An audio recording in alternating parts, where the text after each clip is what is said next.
Hello and good morning. Joe Justice here, coming to you live on December 1st, 2022. It is, just 25 days till Christmas. Can you guys believe it? It is an exciting time. We've got the elf on the shelf out. He's been popping around, showing up at different places all over the place. We've got the Christmas tree up. We've got the Christmas lights up. Everything is exciting. We've got all of the downtown lights are up. We went to the library yesterday and they have all their Christmas decorations. The mall has its Christmas decorations, although the mall here in town is not what it used to be, but things change. So it is feeling very Christmassy and it is an exciting time, and love being here. Love this time of year. It is cool. And it's Thursday, so that just means one more day until the weekend. So that's always also very exciting.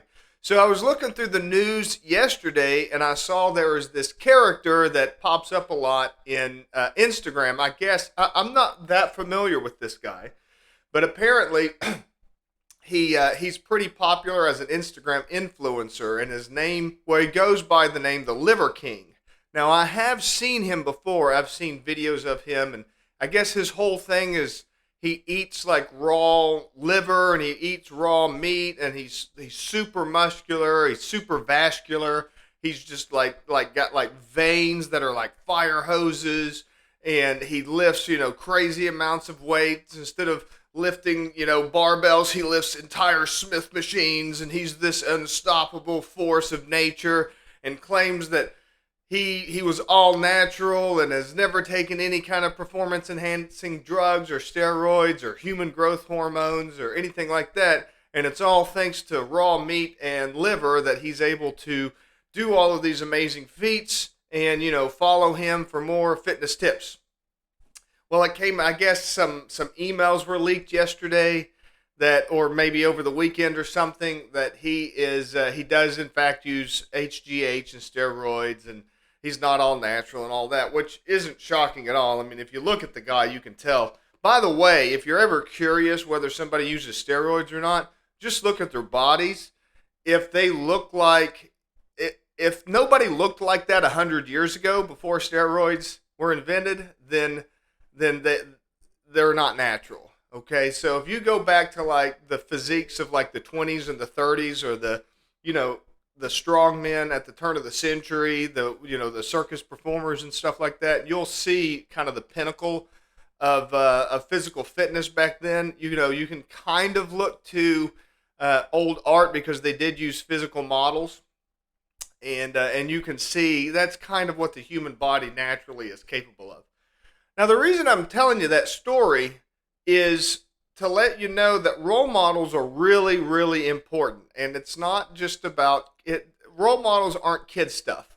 A lot of times we think, like, as a child, it's important to find a role model and to be like that role model, to find somebody that you could emulate and learn to be. And that's a great idea, don't get me wrong. So one of the things that I like to do is, and I really, really enjoy this. This is a big part of my life, and I really enjoy it. Is I mentor a young boy as part of a program called Education Elevators, and once a week I get to meet with him at his school, and we play, and we have lots of fun, and we talk. And he comes from a background that isn't great, so I'm able to work with him and kind of introduce him to some new ideas, maybe some more productive ideas than what he's familiar with, and help him out with solving problems. He's just in elementary school, so as of right now, his problems aren't too difficult and are pretty easy. Things like how to get enough sleep and eating the right kind of food and finishing his work and that kind of stuff. So that, nothing too scary yet. Not glad of, mentoring teenagers is a whole different ball of wax, right? And then of course I also work with the Boy Scouts, and love working with boys around, well, Cub Scouts right now, because that's the age that my boys are at, and love working with boys about that age and helping them out and being a role model, trying my best to be a role model for them. And it's important to find role models. When I was a kid, of course, growing up in the 80s, the role models for me, I was never really big into sports, so sports figures weren't huge role models. Although I knew about all the big ones like Michael Jordan, and Michael Jordan was a great role model. I felt like growing up, he just seemed like a solid person, and same thing with, when I was a kid, it was like people like Hulk Hogan, Arnold Schwarzenegger, Mr. T. Those were kind of the role models I looked up to. And, you know, being totally honest with you, I don't see a problem with most of those. Their public personalities were very encouraging, very strong. You take Hulk Hogan, for example, forget the man, the actual human being. His real name is Terry Bollea. But as a role model, I think he was a great role model when I was that age. He was basically, it was say your prayers, brother, take your vitamins, brother, get out there, brother, do the best that you can, and, get on your knees every night and get in the gym every day. That was a great message for kids. I think that type of thing is amazing. Excuse me. So I think that kind of message is amazing. I think it's very good, very healthy, and I'm glad that those types of role models were around.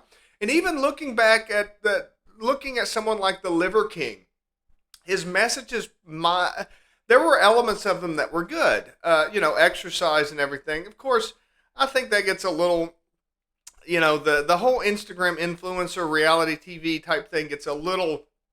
I don't think it's healthy as much because it's a little bit more narcissistic instead of building people up.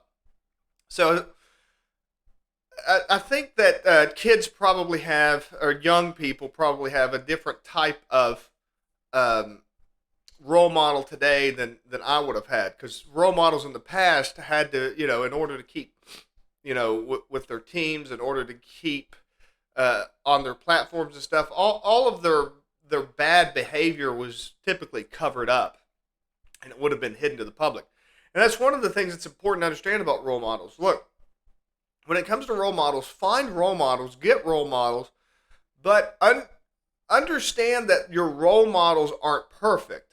So Scott Adams is what I would consider a role model today. He's more of a psychological, Scott Adams is the guy that created Dilbert.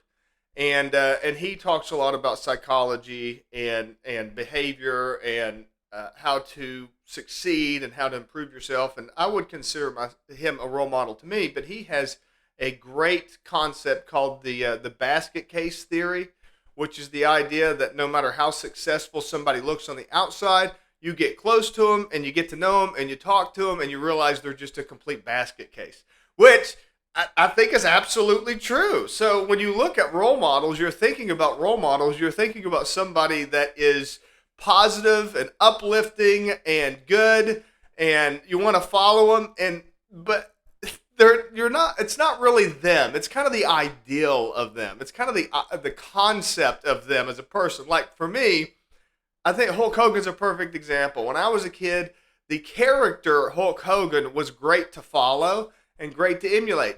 Terry Bollea, I don't know. I didn't know Terry Bollea. I didn't know what he was really like, And I think that's important for us as adults to understand too. You should have role models. You should have people that you aspire to be like.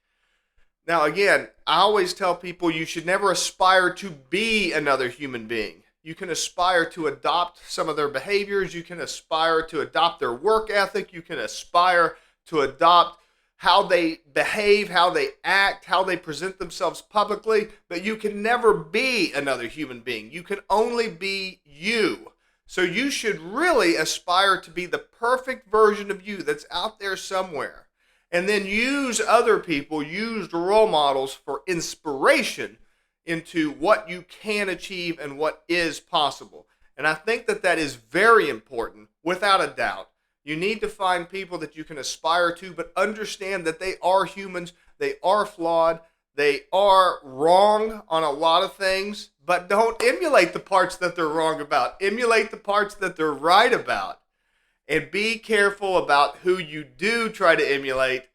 So looking back at what we started out with today with the Liver King, be careful about trying to mimic people that are shall we say, less than honest about how they present themselves publicly. Be careful, but do find people and don't be cynical. Don't be the kind of person that thinks everybody's a cheat, everybody's a crook, everybody's trying to lie to get through. That's not true of everybody. Find people that you can trust, find people that you can emulate, people that you can adopt their behaviors, not people that are perfect, because that person doesn't exist. All right, thanks for spending a little time with me this morning. I hope you have a wonderful day and a wonderful weekend. Actually, well, I'm going to be back tomorrow, right? It's Thursday. Okay, well, then I will see you guys tomorrow. Have a great day. And until then, bye for now.